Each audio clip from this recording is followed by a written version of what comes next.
días. Me apagaron esto. Hello. Bendecidos, ahora sí. Están en contra mía allá detrás. Hay complicidad. Muy buenos días para todos, los declaro bendecidos. Y bendecidos aquellos que están a través de la internet. Para nosotros muy importante que usted esté ahí. Muy importante. Yo los declaro a ustedes lo que ustedes son. Lo que Él dice que ustedes son en Él. Que tienen una herencia. Que son muy bendecidos. Y que ya están perdonados. Ese fue lo que marcó el sacrificio del Hijo de Dios. Para hacernos todas esas bendiciones. Así que no quiero quitarle mucho tiempo a nuestro pastor. Muy bendecido.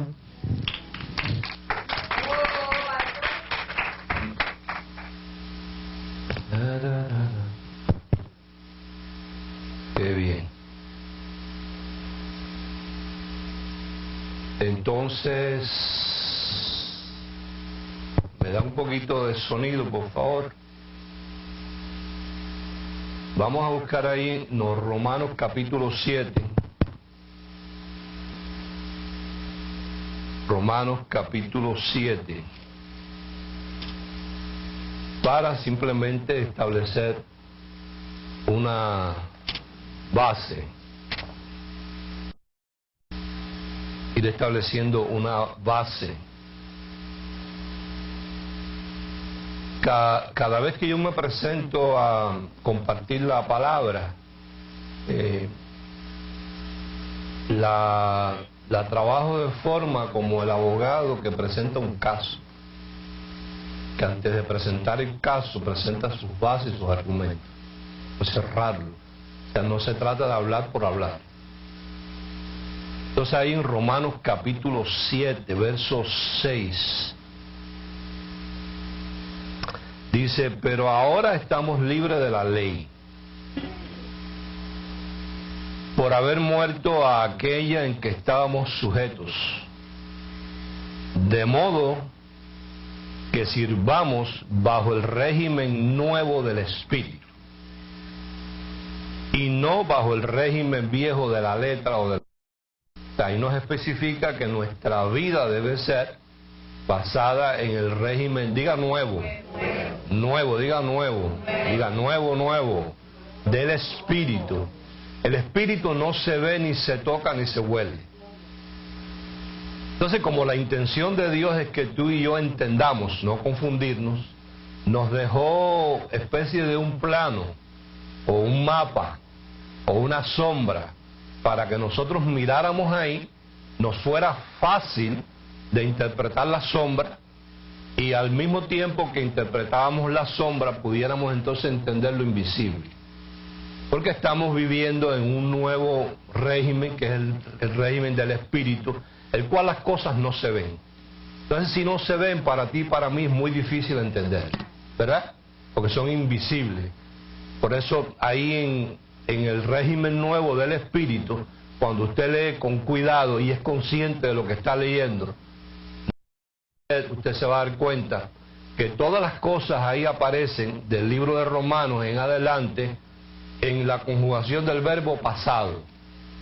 Diga pasado. Vuélvalo a decir pasado. O sea, en la gracia o el régimen nuevo del Espíritu, todas las cosas Dios las ilustra, Dios las escribe, Dios las redacta en pasado. Si uno no tiene eso en cuenta, no entiende el plan de Dios. Las sigue viendo de forma de ejecutarlas en el presente y nunca llega al futuro. Diga pasado. Ahí dice en la palabra, en el régimen nuevo del Espíritu, que a los que antes conoció, también predestinó. Y a los que predestinó, llamó. Eso está en pasado. Y a los que llamó, justificó. Eso está en pasado. Y justificó, glorificó. Eso está en pasado. Quiere decir que si usted mismo se pregunta, sin que nadie le pregunte, ¿cuál es tu condición? Tú tienes que decirle, llamado, glorificado y justificado. A nosotros ya nos glorificaron y ya nos justificaron. No hay nada que hacer en el futuro para poderme justificar. Para ti eso quizás es pan comido y no te causa mucha impresión. Deberías evitar que se te cauterizara la conciencia de oír una maravilla como esa tantas veces que ya no te causa impresión. Porque cuando uno se siente glorificado, justificado y llamado, uno camina la vida de una manera diferente. Entonces, nuestro diario vivir debe tener tres elementos. Uno, que con mi vida yo honre el plan de Dios.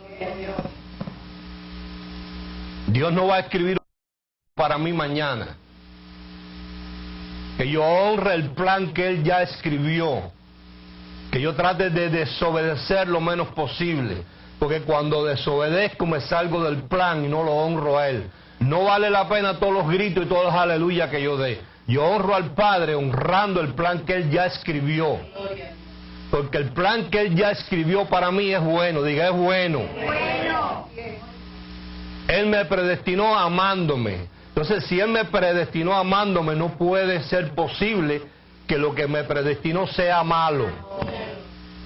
Número 2, que con mi diario vivir yo honre el sacrificio de Jesús.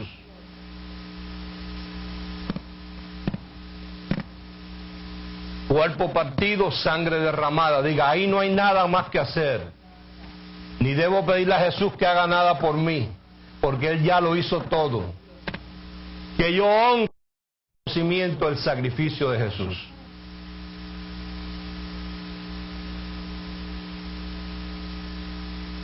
Y número 3, que con mi diario vivir yo honre la presencia del Espíritu Santo en mi vida. Que yo sea consciente que Él está ahí 24/7, 365. Esos son 3 elementos que ya yo cerraría la Biblia y me fuera. Con eso tú tienes suficiente para la semana, ocupándose de esas 3 cositas, ¿verdad? Pero no lo vamos a hacer. Ok, leyendo eso, vamos a ir a 1 Corintios 5, que es lo que venimos hablando y tratando. Las personas que nos escriben por internet, por favor, siéntense tranquilamente ahí, con su Biblia en mano y su cuaderno. Voy a explicar algunas cositas. 1 Corintios 5.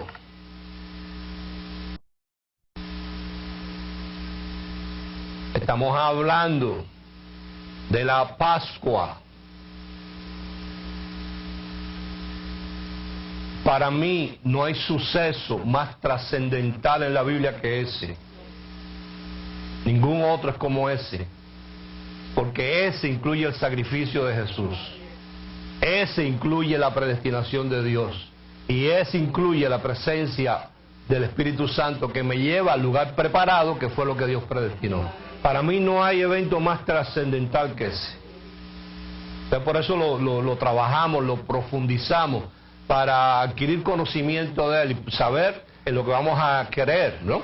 Entonces dice en 1 Corintios capítulo 5, verso 6, estoy leyendo de esta versión, una vez más, Código Real. Dice, no es buena vuestra jactancia.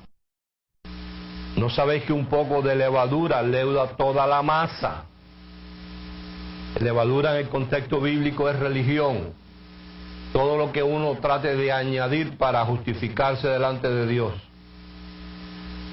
Y eso cuando uno hace algo, tiende uno a jactarse. En las iglesias se usa mucho eso. Los grupos de los más espirituales que otros. Los que son grandes oradores, los que tienen callos en las rodillas, los que ayunan, los que no duermen orando. Y eso es jactancia. ¿Por qué jactancia? Porque la gente lo sabe.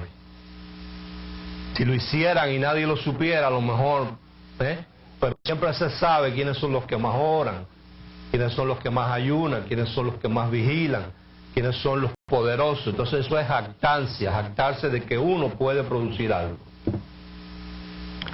Limpiad pues la vieja levadura para que seáis nueva masa, sin levadura como sois. Pues nuestra ofrenda pascual, cuando Dios considera la Pascua, la considera ofrenda, que es Cristo, ya fue sacrificada. Subraya esa expresión ahí, ya fue sacrificada, y más adelante vamos a explicar por qué Pablo se ocupa de rectificar a esta gente esa condición. Eso está en conjugación del verbo pasado. Ya pasó, ya fue. Verso 8. Así que santifiquemos. ¿Cómo está conjugado ese verbo? Presente. Santifiquemos la fiesta. Él no nos está diciendo que dejemos de celebrar la fiesta, sino que la santifiquemos hoy. Sin nada de levadura vieja. O sea, que la santifiquemos hoy, pero no con la levadura vieja, porque estamos en el nuevo régimen, que es el régimen del Espíritu. Ni con la levadura de malicia y de maldad, que eso es lo que produce la religión, sino con panes. Circula esa palabra panes.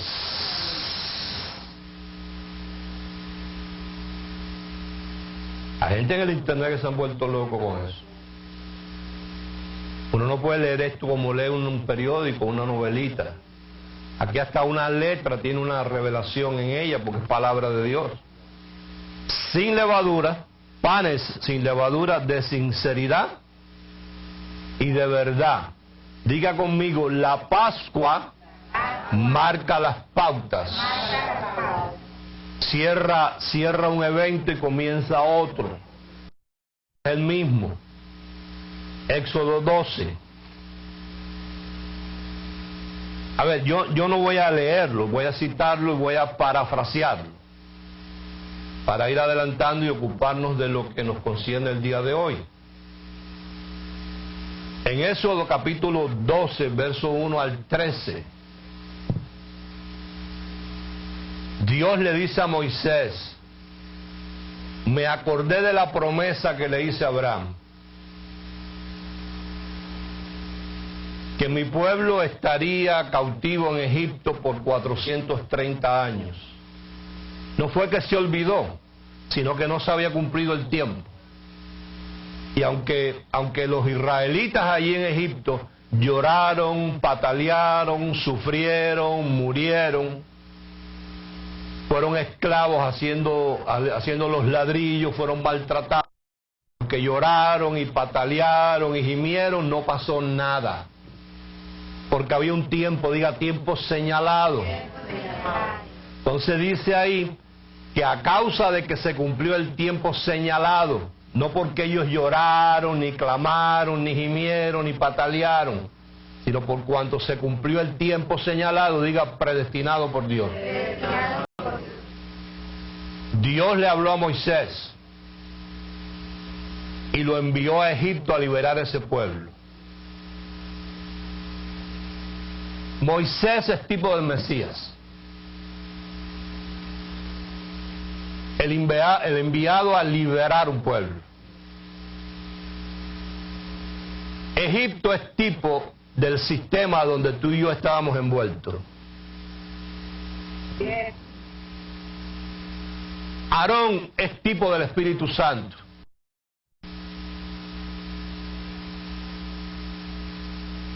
Porque Moisés no hablaba, era Gago. El que hablaba por Moisés era Aarón. El que ejecutaba por Moisés era Aarón. El que tiraba la vara era Aarón.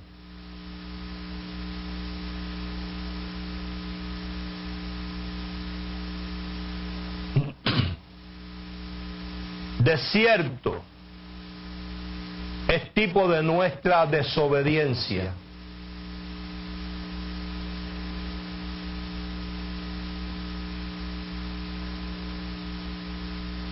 Recordando de que en 1 Corintios 10 dice que todo esto que yo estoy leyendo sucedió ahí como ejemplo, porque como estamos en el nuevo régimen del Espíritu, no entenderíamos eso si no miráramos aquello. Si miramos lo que le pasó a ellos, podemos entender lo que nosotros.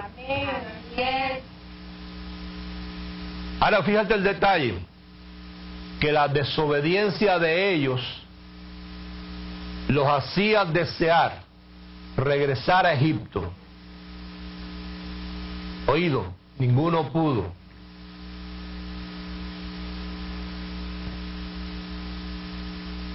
A la vez que te sacan de ahí, tú no puedes regresar. Puedes caer postrado en el desierto, eso sí, y no disfrutar de lo que dice ahí, porque el llamado era salir a celebrar fiesta en el desierto en 3 días. Oído. Y camino de 11 días a la tierra prometida que fluía leche y miel. 11 días.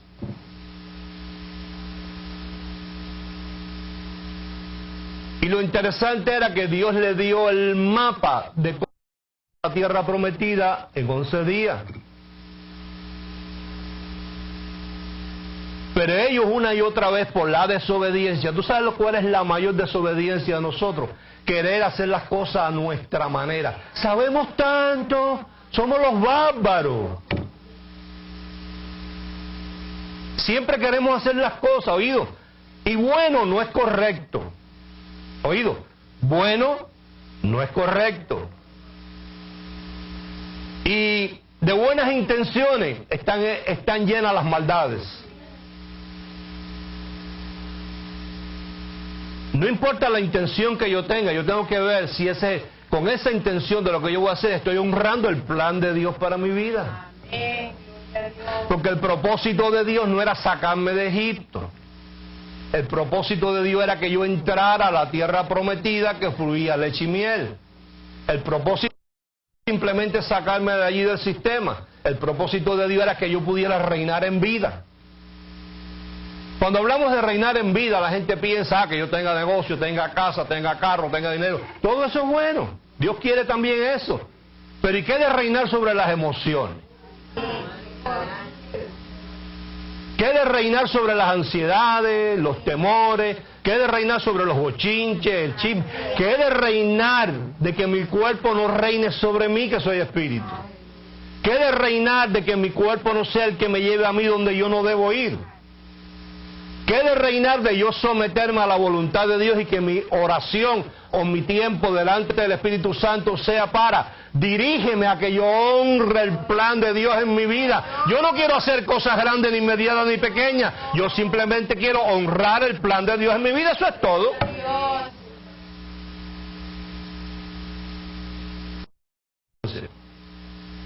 En Éxodo 12, después de 430 años ahí, Dios dice, listo, llegó el tiempo, vamos a liberar a esta gente. Y envía a Moisés, tipo del Mesías, a libertar a este pueblo. Entonces Dios va a establecer una pauta, diga histórica. Porque esto que vamos a ver ahí estaba predestinado. Antes de seguir, lea conmigo en 2 de Pedro capítulo 1.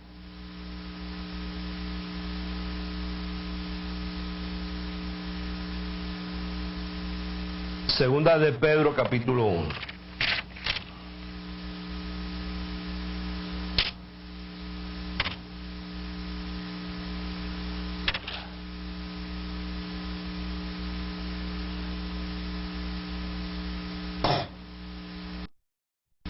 En el verso 19, 20 y 21.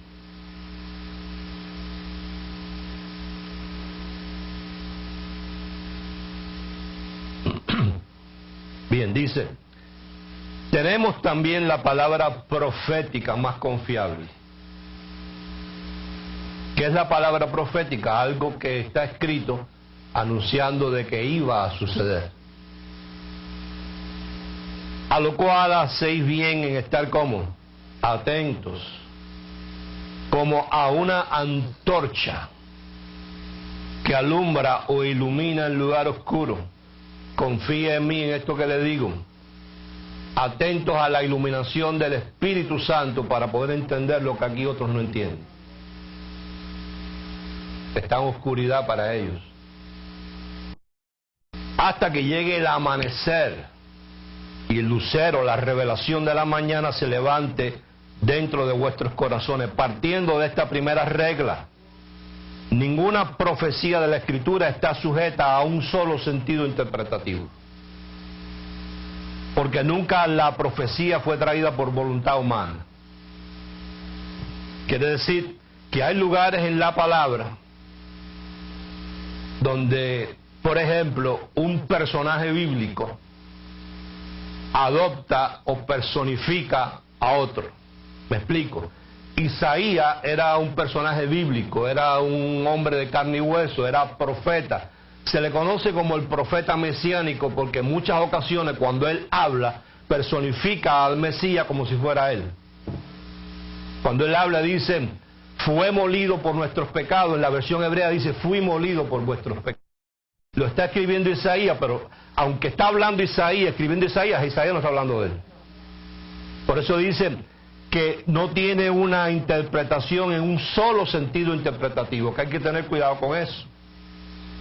Porque nunca la profecía fue traída por voluntad humana, sino que los hombres escogidos fueron inspirados por la Ruach HaKodesh, por la inspiración divina, por la que enseña. Me miraste con cara sorprendida, pero llevas un mes sin venir. O 2 meses, o 3 o 4. Ruach HaKodesh es la presencia divina en el papel de madre.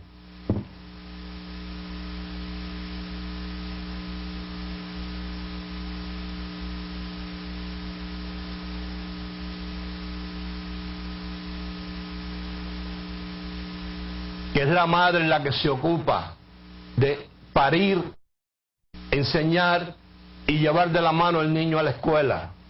Esa presencia o el Espíritu Santo toma el papel o la actitud, vamos a decir. Quiero explicarme lo más claro posible no para beneficio mío, sino para que las personas allá no cierren el corazón porque oyen algo nuevo y piensen que yo estoy hablando de la guadalupana. O de una, claro, tú no sabes lo que la gente oye por ahí, lo que uno no dice. Sino, por ejemplo, en el antiguo pacto, Adonai no es el Dios todopoderoso, sino es el Dios que toma el papel de mamá, es el Adón, es el que operó en Sara, porque Sara era estéril.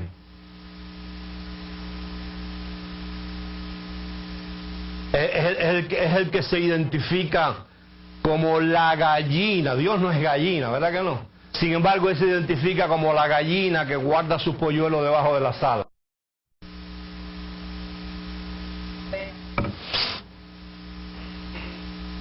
Entonces la Ruach HaKodesh, la presencia divina, la ella, le dicen la ella en ese aspecto, como si fuera el femenino de Dios.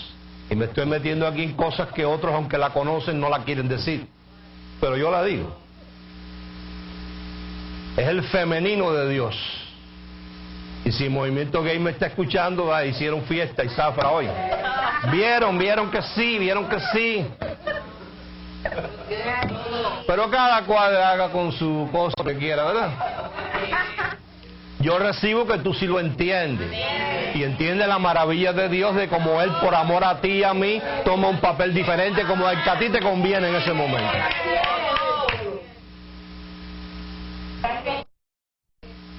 Quiere decir que fueron inspirados por la Ruach HaKodesh, o entiéndase el Espíritu, presencia divina, para hablarnos de parte de Dios. O sea que no es Dios mismo. Y sí es Dios mismo. No entiendo. ¿Por qué no lo puedes entender? Claro que no. Si lo pudieras entender, ya no tendríamos que estar aquí. O sea, Dios mismo en su persona del Padre no lo hace. Envía la Ruach HaKodesh para que lo haga.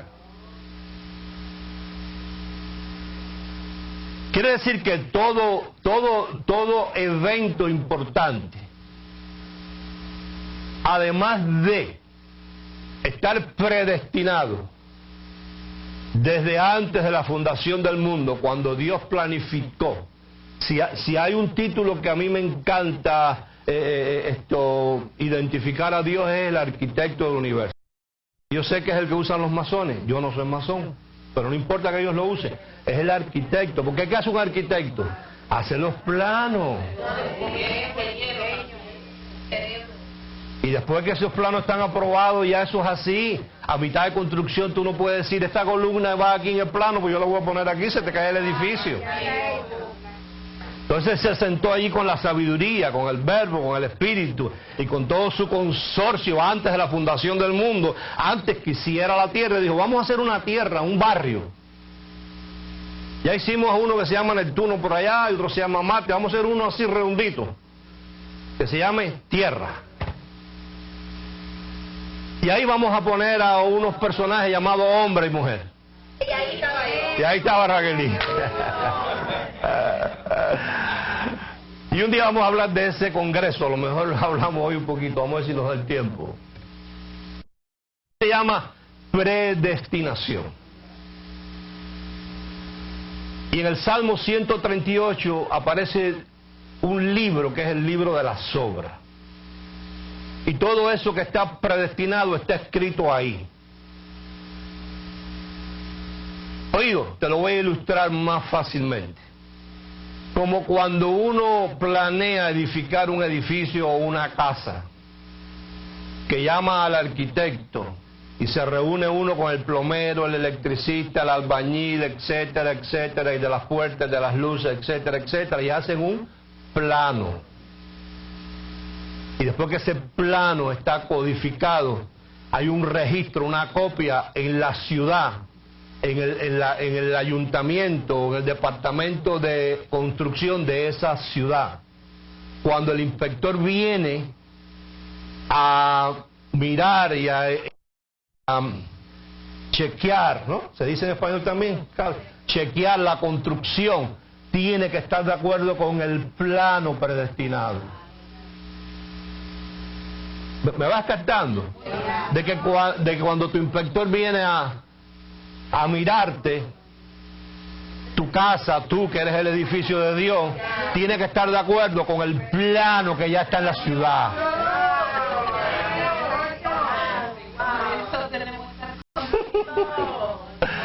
Si no está de acuerdo, el inspector viene y te dice, antes de continuar la construcción, tienes que tumbar eso que hiciste y hacerlo conforme al plano.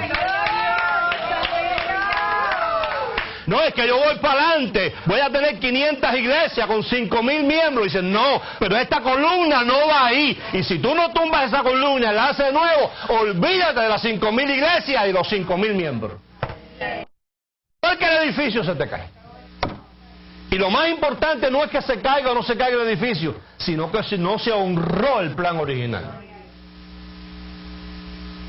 Eso se llama predestinación. Un plan aprobado y escrito por Dios desde antes de la fundación del mundo. Que no lo cambia nada ni nadie. El aspecto histórico es cuando eso que está predestinado se cumple. Es cuando te dieron la llave de la cerradura de la casa y te dieron lo que se llama el CO, ¿cómo se dice en español? Permiso de habitar, que ya te dijeron en la ciudad, ya está listo el plano, ya puedes seguir adelante. Eso es lo histórico. Se cumplió.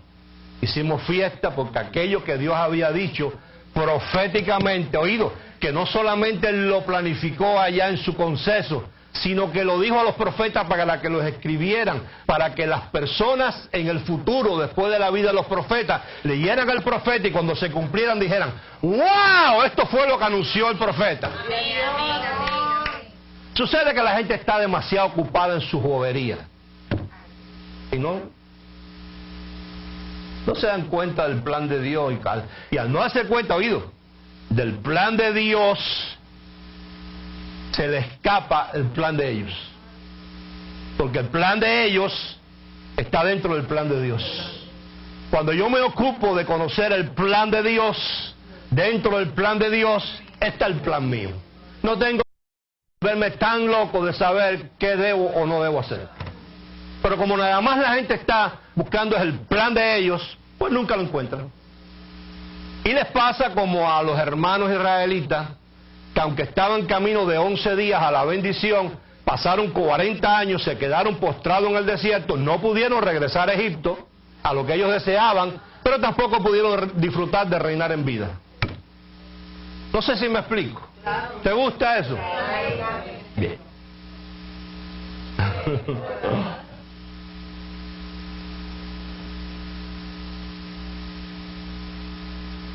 Entonces, Dios quiso marcar ese hecho histórico que había estado predestinado para dictar una pauta, para traernos una sombra de lo que Él tenía planificado hacer, que también lo iba a profetizar, predestinado. Me refiero al Cordero de Dios que quitaba el pecado del mundo. Pero era muy pronto, diga muy pronto, para hacerlo. La gente, aunque no lo han entendido, a pesar de, menos lo iban a entender si lo hacían en aquella época. Porque Él ya había dado un ejemplo con Adán y con Eva. Cuando ellos se quedaron o conocieron que estaban desnudos, ellos trataron de cubrirse con las hojas de higuera, las cuales no le aprovechó, y Dios les dijo, no es lo que tú haces, sino lo que hago yo. Y le enseñó una sombra de matando un animal y tomando la piel y poniéndole unos delantales de pieles, enseñando que iba a ser de Dios para el hombre, cuerpo partido, sangre derramada. Pero eso era una simple sombra. Aquí le da unas instrucciones, diga instrucciones. La palabra que ellos usan es sever, S-E-B-E-R. Recuerde que todo esto está en un idioma hebreo, no romano, no latín, no griego, hebreo. Esos son los protagonistas. Y algunos lugares en arameo. Se llama sever. Sever quiere decir el orden de la liturgia. El orden de la liturgia o el ritual que se va a llevar a cabo.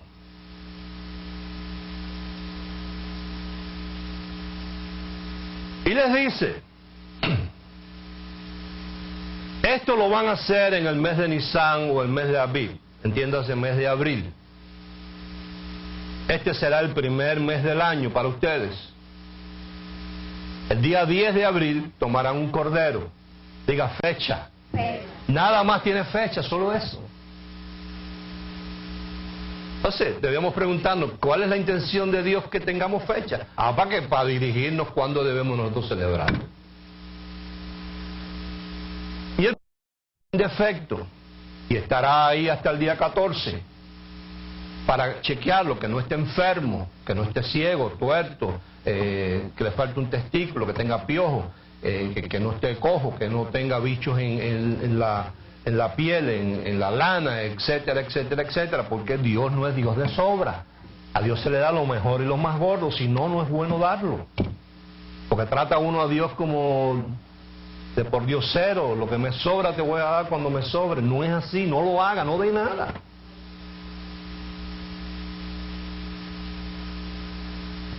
Y el día 14, entre las 2 tardes, entendamos una vez más, mucha gente pregunta. El día de estas personas termina a las 6 de la tarde y comienza a las 6 de la mañana, no como el tuyo y el mío que es a las 12 de la noche. 6 de la tarde, 6 de la mañana. ¿Qué un día y otro? Las 6 en punto se acaba un día. 6 y 1 milésima de segundo comienza el otro.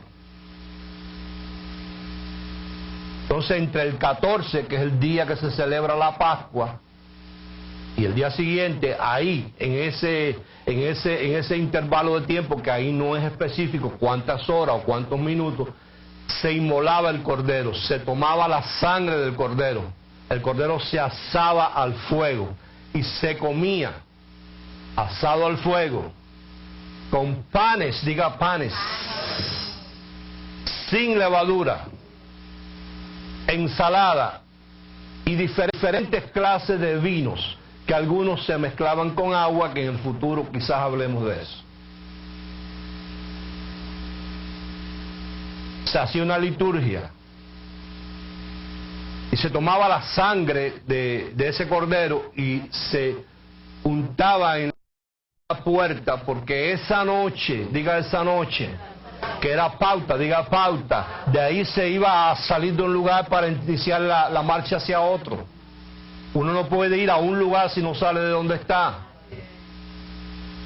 aunque ya nos hayamos acomodado donde estamos. El ser humano se acomoda. Hay hasta un estudio de que la gente que son secuestradas llegan a sentir afecto por sus secuestradores. Se llama el síndrome de Estocolmo.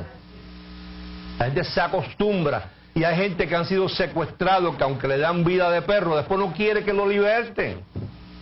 O sea, a lo mejor hay gente que están secuestrados en la religión y aunque oyen todo esto no quieren que los liberte, quieren seguir ahí.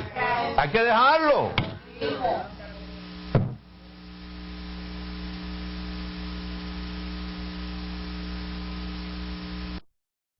Dios pasaría, la unción pasaría, el ángel destructor pasaría, y en la casa donde no hubiese esa sangre entraría y mataría al primogénito, aún de los animales. ¿Por qué entraría? Porque para poder participar de esta fiesta había que estar circuncidado. Entonces Dios andaba buscando al que estaba incircunciso, ¿no? Incircunciso. ¿Por qué? Porque era un pacto, diga pacto, que él había hecho con Abraham. Y la unción o el ángel destructor, como querramos llamarlo, lo que busca es lo que está fuera de pacto para destruirlo y levantarlo. Aunque sea un predicador famoso. Aquí acabamos de tener la triste noticia de este pastor, 25,000 miembros en la iglesia. Él mismo lo declaró. Yo lo conozco, un hombre bueno, no sé qué le puede haber pasado. Lo conozco no de ahora, de cuando empezó hace 30 años. Dice que tuvo varios eventos inmorales con varias y distintas personas. Gracias a Dios que se fue. Porque hay otros que están y no dicen ni siguen ahí. Y como el pueblo tiene tanto discernimiento, le siguen dando dinero y dinero y dinero y él poniendo mano y están adulterios que cuando se sepa la noticia, yo te digo quién es o quiénes son. Pero no antes. Entonces la unción iba a pasar y el que no estuviese circuncidado, tienes la mente allá, no la tienes aquí, que no estuviese circuncidado se iba a meter ahí aunque fuera egipcio. La unción lo que estaba buscando ¿qué era? Los pipí. Los pipí, a ver, caballero cubierto. Porque era un pacto, diga pacto. Dios es Dios de pactos. Diga instrucciones. Esa fue la instrucción y para uno honrar a Dios con su plan hay que circuncidarse. En aquella época era el pipí, ahora es el corazón. Y pasó el ángel destructor y entró en las casas donde no estaba la sangre y entró allí y mató, oído, y nada pudo impedir que eso fuera así, ni aún las murallas, ni aún los soldados del faraón, ni aún todas las corazas, ni todos los escudos que pusieron allí pudo impedir que la unción se metiera al palacio. Ella no cree en grandes ni pequeños, ni en fuertes ni nada, se metió allí y mató al hijo del faraón. Pauta. Y aquella noche Dios le dio salida, diga salida, de 430 años de esclavitud traída por el Mesías, Moisés, hablada por Aarón, tipo del Espíritu Santo, dejando Egipto, que es lo que no me conviene, para llevarme a una cosa que sí me conviene, que es mejor, que era la tierra prometida que fluía leche y miel. 3 días de fiesta, 11 días a la tierra prometida. Y mapa de dónde ir. Me recuerda Efesios 2. Obra preparada por Dios de antemano para que yo caminase por allá. Esa debe ser toda mi preocupación. No me preocupa más nada. Yo solamente tengo que dirigirme al Espíritu Santo y que Él me muestre y yo pueda recibir y pueda sentir paz en que yo esté caminando por la obra preparada de antemano para que yo camine por ahí. Eso es todo. Yo no tengo que andar clamando la noche entera, llorando y gimiendo y sufriendo y declarando palabras y orando y pidiéndole a Dios y a Jesús que me ayude. Yo solo tengo que hacer eso. Y ahí me voy a encontrar las cosas. Y lo que yo me encuentre ahí, oído, que no sea quizás de toda la satisfacción mía o del agrado mío o conforme a lo que yo tenía planeado, yo debo estar tranquilo y quieto, entendiendo que a mí todo me obra para bien, que a mí todo me trabaja para bien, que eso es simplemente algo que está produciendo para que se produzca lo otro.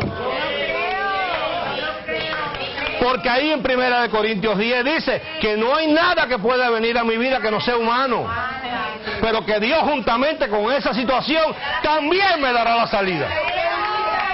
¿Oído? Y que en ese libro y ese plano está el tropezón y está la salida.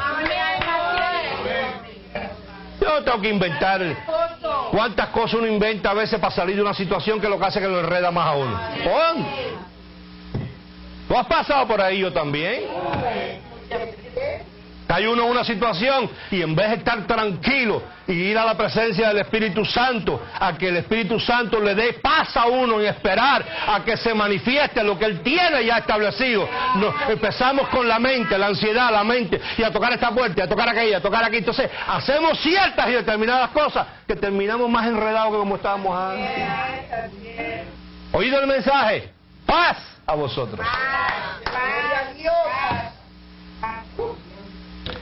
Verso 14 dice que esta fiesta se celebraría perpetuamente.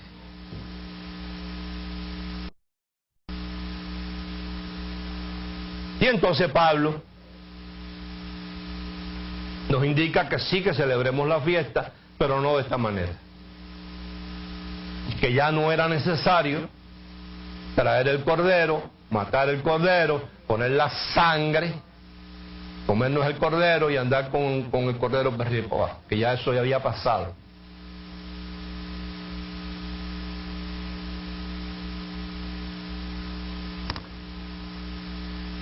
En Juan 16, no lo busque, Jesús le dijo a los discípulos: a ustedes les conviene que yo me vaya, no los dejaré huérfanos, si me fuere os enviaré otro consolador, el Espíritu Santo, que Él los guiará a toda verdad y toda justicia y les recordará, oído, las cosas que yo he hablado.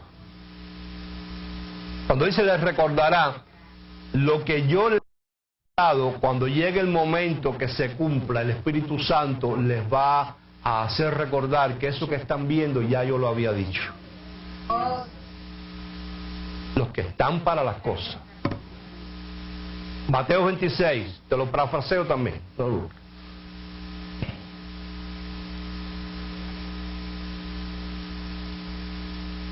Dice en Mateo 26, verso 1 en adelante, que Jesús le dijo a los discípulos: oído, faltan 2 días para que se celebre la Pascua. Quiere decir que era abril 12, porque el 14 era la Pascua.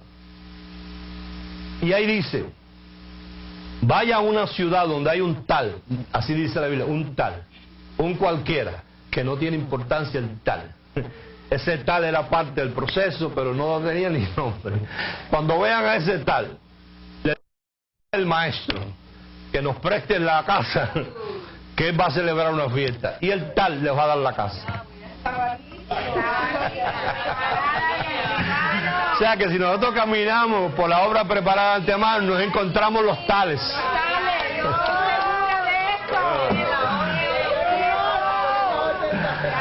A ese tal andaba por allá y en el cerebro le hicieron y lo pusieron sonámbulo y empezó a caminar por otro lugar, que se encontró con los discípulos, y cuando los discípulos lo vieron, como era un tal, no le preguntaron: ¿tú eres tal? ¿O más cuál? Tú mismo eres. Ah, ¿qué pasa? Dice el maestro. Él no conoce al maestro tampoco. Que nos prestes la casa, que vas a celebrar una fiesta. Y el hombre le dijo: sí, le dio la llave.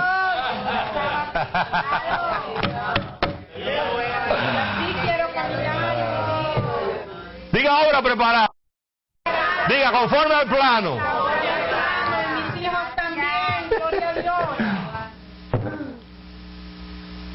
Se sientan allí y buscan los elementos para comer y celebrar la fiesta. Entonces Jesús se sienta con ellos está el cordero asado ahí, está la ensalada, está el vino, con las aguas diferentes, con las copas diferentes, que en el futuro quizás hablemos de eso. Y están los panes, diga los panes. Y Jesús toma el pan del medio y lo agarra en su mano y les dice a ellos: este pan me ayuda a mí a explicarles a ustedes lo que va a pasar con mi cuerpo, porque si yo les digo, como Juan 6, que el que no come mi carne y bebe mi sangre no tiene vida eterna, y no lo entendieron, si se los vuelvo a decir tampoco lo van a entender, porque ya les ratifiqué que cuando venga la Ruach HaKodesh, Él les recordará todo lo que yo he hablado, para que se den cuenta que lo que le hablé era verdad. Así que este pan lo que me va a ayudar a explicarles a ustedes lo que ahora ustedes no pueden entender. Pero aún así, aquí está, diga, el pan del medio. Y partió el pan. Y le dice: este pan me ayuda a explicarles a ustedes lo que va a pasar con mi cuerpo. Y cuando usa la palabra cuerpo, usa la expresión Ben Adán, que se traduce Elohim vestido de la carne de Adán. Porque lo que se está persiguiendo ahí es la carne, el cuerpo partido. Por eso ahí en Corintios Pablo dice: si ellos hubiesen sabido, si hubiesen tenido la sabiduría que no es de este siglo, jamás hubiesen crucificado al Señor de gloria. ¿Por qué? Porque sobre la carne de Jesús Dios había puesto el pecado. Y al destruir la carne iban a destruir el pecado.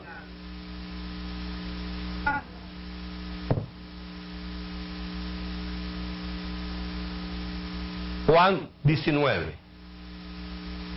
Diga gratitud. Yo tengo mucha gratitud por este mensaje, te digo de verdad.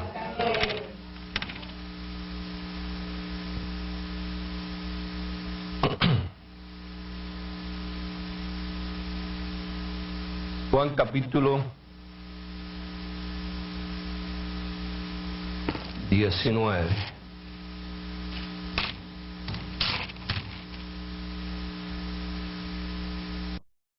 Verso 18.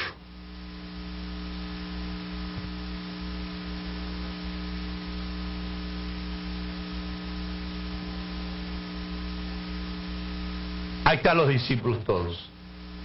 Los mismos discípulos que estuvieron con él cuando él les dijo: este pan me ayuda. Diga este pan. ¿Cuál pan era? El del medio. Porque tiene un deber, un orden. Un orden. Ahí estaban ellos, los mismos que estaban comiendo allá. Dice ahí en Juan 19, verso 18. Ya se está cumpliendo lo histórico, basado en lo profético. Jesús le había profetizado, ahora ellos iban a ser testigos de lo que él había hablado.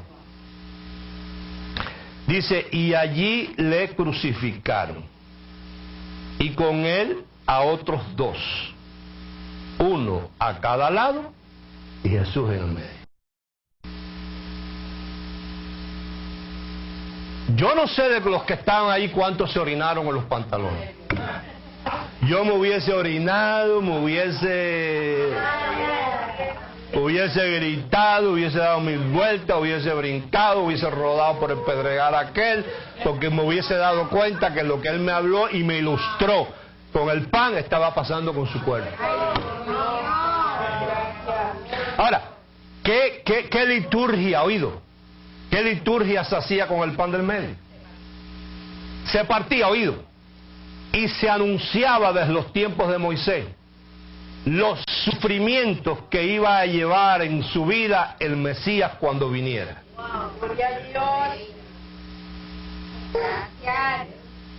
Cuando él se sentó con ellos, él repitió la misma liturgia que ellos estaban acostumbrados a hacer, donde partían el pan del medio y claro, ahí cantan unos signos y hablan, leen la Torá y hacen unos comentarios, les recuerdan lo del pueblo de Israel saliendo de Egipto, ponen un poco de música, cantan, comen un poquito de esto, después paran, hacen otra liturgia, se demoran una semana los que lo practican. Cuando ellos parten el pan del medio, ellos están hablando de lo que dice el profeta Isaías, del que vendría, el Mesías que vendría, y los sufrimientos del Mesías. Molido será por nuestros pecados, el castigo de nuestra paz será sobre él, y con el pan en la mano, anunciando todos esos sufrimientos. Ese es el rollo de Pablo con esta gente, que le dice: sigamos santificando fiesta, pero ya cuando cojamos el pan, no anunciemos más los sacrificios y los sufrimientos del Mesías, porque él ya... Entonces, oído, tanto judíos como católicos como evangélicos siguen anunciando el futuro de cuando venga el Mesías, cada vez que parten el pan. ¿Sabe por qué?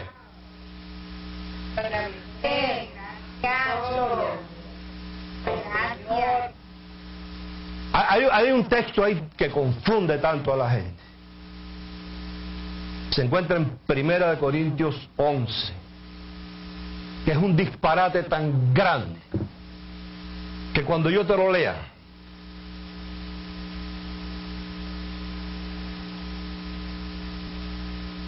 Primera de Corintios 11.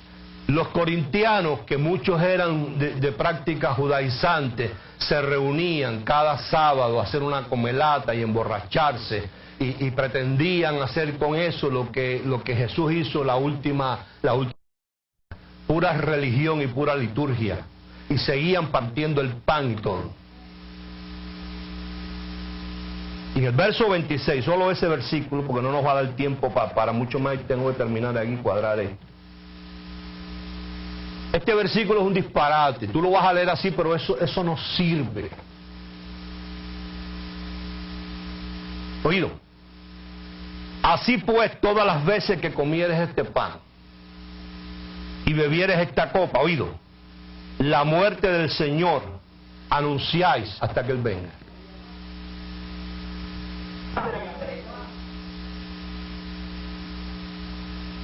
Claro, si tú todavía estás esperando un rapto que va a venir, y ya eso es otra cosa, ya eso es del canal de la ciencia ficción y todas esas cosas. Pues si tú estás esperando que te resucite, entonces echas por tierra lo que dice la palabra en Efesios 2, fuimos resucitados. Porque donde tú necesitabas resucitar era en el espíritu, no en la carne. Pues si tú todavía estás creyendo que tú vas a ir en un avión y el piloto es evangélico y va a sonar una trompeta y el piloto se va a salir de la cabina y el avión se va a quedar solo y se va a matar todo el mundo, y si tú sigues creyendo eso, yo pues te respeto tu creencia, no voy a pelear contigo. Pero yo, para mí, como lo de él fue suficiente, yo me considero, mira, primero, resucitado, glorificado, justificado, limpio y santificado y completo, y no me falta nada. Entonces, todavía, cuando ellos hacen esa liturgia, oído, tantos judíos partiendo el pan, tanto el cura partiendo la hostia grande esa, y tanto los evangélicos, cada vez que ellos parten el pan, lo que están es anunciando los sufrimientos del Mesías cuando Él venga, sin dándose cuenta que Él ya vino y su... Porque eso lo aclara Pablo diciendo: ya nuestra Pascua fue sacrificada, santificamos fiesta, pero no de aquella manera partiendo el pan.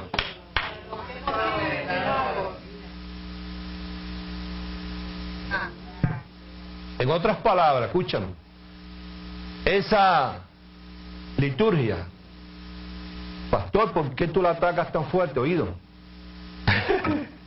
porque esa liturgia carece de resurrección. Porque si Él ya resucitó, dice Pablo, que si no hay resurrección, nuestra fe es en vano. Entonces, si Él ya resucitó, yo lo que tengo que anunciar es que Él ya resucitó, no los sufrimientos de cuando Él venga.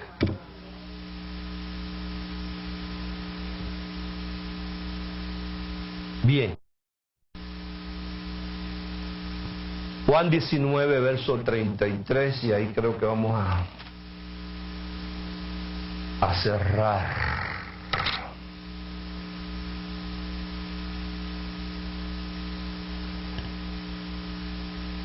verso 33.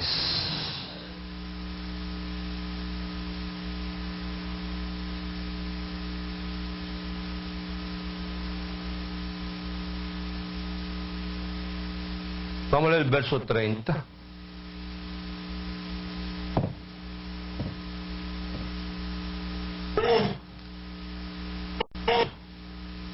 Diga gratitud. De eso se trata. Yo tengo mucha gratitud por este mensaje, porque es muy... Porque bueno, miramos ahí la sombra de Noé, ¿no? Y hemos predicado tanto, me identifico tanto con ese personaje, ¿verdad? Tenemos más o menos ahí fechas también, porque son eventos importantes que Dios toma eso como fórmula para repetir otros eventos. Tenemos el de Jonás también, tenemos el de David con Goliat, pero ninguno como este tan preciso. Entonces en Juan 19, verso 30 dice: luego que Jesús tocó el vinagre con sus labios, dijo: consumado es. Y habiendo inclinado la cabeza, entró su soplo, dice aquí. Su espíritu, el soplo. Entonces los discípulos, por cuanto era la preparación ¿de qué? Pascua. La versión popular dice la víspera de la Pascua. ¿Cuándo era la víspera de la Pascua? Día 14. Entonces, ¿cuándo está sucediendo este? El día 13. Un día antes lo hizo él, como que él también comió la suya 2 días antes. Recuerda que él vino a suplantar todo lo establecido por una cosa mejor. Entonces los discípulos, por cuanto era la preparación para que los cuerpos no quedaran colgados, esa era la sentencia, colgado en un madero, en Bom Tov, B-O-M-T-O-V, que significa día de reposo de gran solemnidad, anual. Entiéndase la Pascua, no era simplemente día de reposo sábado. Pues aquel Yom Tov era de gran solemnidad. Rogaron a Pilato que le fueran quebradas las piernas y fueron descolgados. Fueron por tanto los soldados, quebraron las piernas al primero y al otro que había sido clavado cerca de él. Y observe ahí la grandeza de Dios en cuanto a la sincronización de minutos y segundos. Diga, hay un plano. Y todo tiene que ocurrir conforme al plano. Había un momento, una hora que tenía que ser cumplida entre las 2 tardes. Lo obvio, lo razonable es que si Jesús está en el medio y ellos van y le rompen las piernas al primero para descolgarlo y que se muera antes que sean las 6 y 1 segundo, porque era día de la Pascua y maldecía la fiesta para los judíos, lo obvio, lo razonable es que lo del sentido común sea que el próximo en visitar sea el segundo, Jesús. Pero igual que al amigo de la casa, el tal. La unción le tomó el sentido común a los soldados y se los turbó totalmente. Y entendamos que no estamos hablando de una distancia de 2 o 3 pies, sino son 3 cruces las que hay allí en el Gólgota. Entonces, van al primero, le rompen las piernas, y cuando van pasando por Jesús, que es el segundo, no importa de cuál origen usted empiece, ellos son turbados y siguen de largo hasta el otro ladrón, diga el otro pan. El otro pan, el ladrón, el que estaba en el otro extremo, le rompen las piernas a aquel otro, y cuando vienen de regreso, que le tocaba que le rompieran las piernas a Jesús para descolgarlo, se cumplió el tiempo que Dios tenía predestinado, escrito con minutos y segundos, y cuando le fueron a romper las piernas, el soldado dijo: no es necesario. ¿Por qué? Ah, no, porque es que eso estaba profetizado. Ningún hueso de él será requebrado. Y eso tiene que cumplirse. Histórico. Para que la profecía se hiciera historia. Y hoy tú y yo la estuviéramos leyendo. Para que viéramos que lo que dice Dios en su palabra es fiel. Y ahí dice que diciendo: sumado es, terminado todo lo anterior. Esta es la Pascua. Esta es la Pascua que cancela lo anterior y da un nuevo comienzo. No la de mañana. no la de mañana que ustedes están esperando, es esta, consumado, terminado, es el tiempo en Egipto y ahora salimos a la tierra prometida, al nuevo régimen del Espíritu, que fluye leche y miel. Consumado es, dice que en sus manos entregó su Espíritu. Y el jefe le dijo, ¿tú estás seguro que está muerto? Se mira y le metió la lanza a ver si protestaba. Y ahí un día hablaremos también de dónde lo pincharon, si fue en el costado o en otro lugar más preciso. La Biblia habla de eso también. Entonces, te termino con esto. Efesios 2. Yo muy agradecido de este mensaje.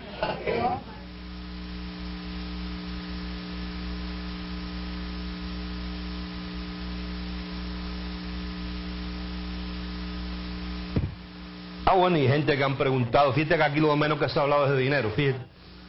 Pero la gente, yo por lo menos me siento muy bien expresando mi gratitud de esa manera. Hay gente que cobran quincenal, bueno, pues no pueden hacerlo el día que se recoge.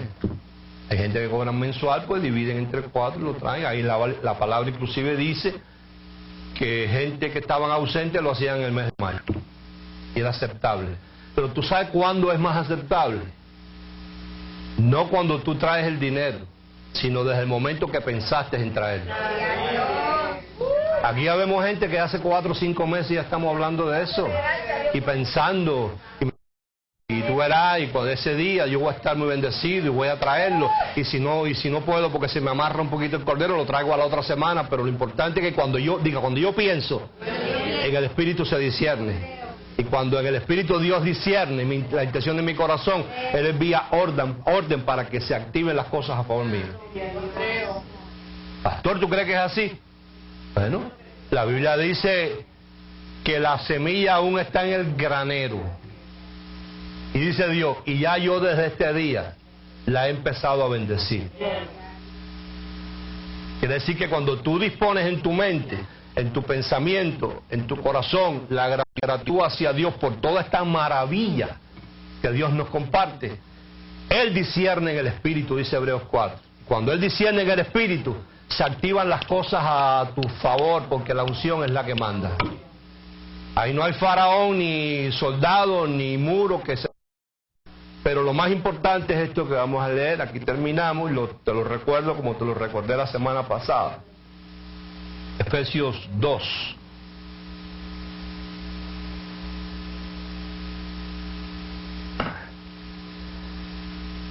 Capítulo 2. Vamos a leer del verso 1, para darle un poquito de fuerza a lo que leímos hace un ratito.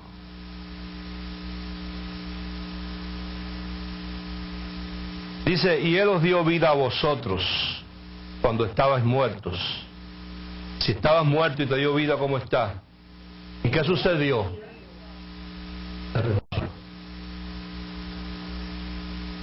En los cuales anduviste en otro tiempo siguiendo la corriente de este mundo, conforme al príncipe de la potestad del aire. Diga Egipto, el espíritu que ahora opera en los hijos de desobediencia, entre los cuales también todos nosotros vivimos en otro tiempo en los deseos, haciendo la voluntad de la carne y de los pensamientos. Eso fue lo que los hizo a ellos claudicar 40 años ahí. Que no te pase a ti lo mismo. Haciendo la voluntad de la carne y de los pensamientos, y éramos por naturaleza hijos de ira, lo mismo que los demás. Pero Dios, que es rico en misericordia por su gran amor con que nos amó, aun estando nosotros muertos en pecado, nos dio vida juntamente con Cristo. Por gracia soy salvo. Y lee conmigo el 6. Y juntamente con Él. Si tú estás esperando otra resurrección, felicidades, Gladys. Y asimismo nos hizo entrar en los lugares celestiales. ¿Qué dice? Nos hizo. Ahí no dice nos va a hacer. En los lugares celestiales con Cristo Jesús, para mostrar en los siglos venideros las abundantes riquezas de su gracia, en su bondad para con nosotros en Cristo Jesús. Porque por gracia sois salvos, por medio de la fe. Y esto no de vosotros, pues es un don de Dios. O sea, la fe con la cual tú y yo creímos, no fue una fe que nosotros desarrollamos, sino fue una fe que Dios nos regaló para poder creer en lo que no hemos visto. No por obras, para que nadie se gloríe o se jacte. Oído, porque somos hechura suya, creados en Cristo Jesús, para buenas obras, las cuales Dios preparó de antemano para que anduviésemos en ellas. Esa debe ser toda tu inquietud. Para honrar el plan del Padre, honrar el sacrificio de Jesús y honrar la presencia del Espíritu Santo en nuestras vidas. Bien, vamos a declarar la palabra por esta finanza. Si alguien todavía no lo ha hecho, este es el momento.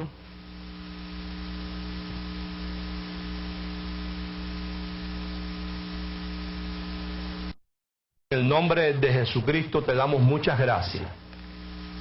Te damos gracias por el Espíritu Santo. Te damos gracias, Espíritu Santo, por tu maravillosa revelación, por tu amor hacia nosotros, por enseñarnos la palabra, por poder ver aquellas cosas que otros no vieron. Ayúdanos a vivir conforme a ellas. Ayúdanos con nuestro estilo de vida a honrar el plan del Padre, honrar el sacrificio de Jesús y honrar tu presencia en nuestras vidas. Te damos muchas gracias.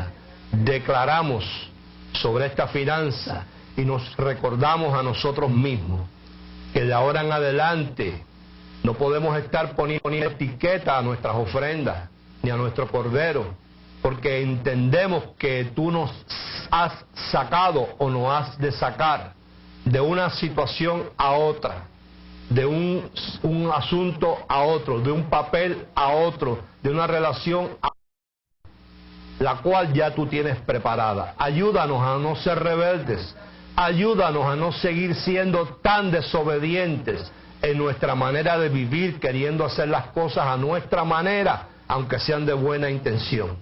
Porque tú nos quieres bien, en tierra prometida, que fluye leche y miel. Tú no nos quieres postrados en el desierto. Te damos muchas gracias en el nombre de Jesús. Amén.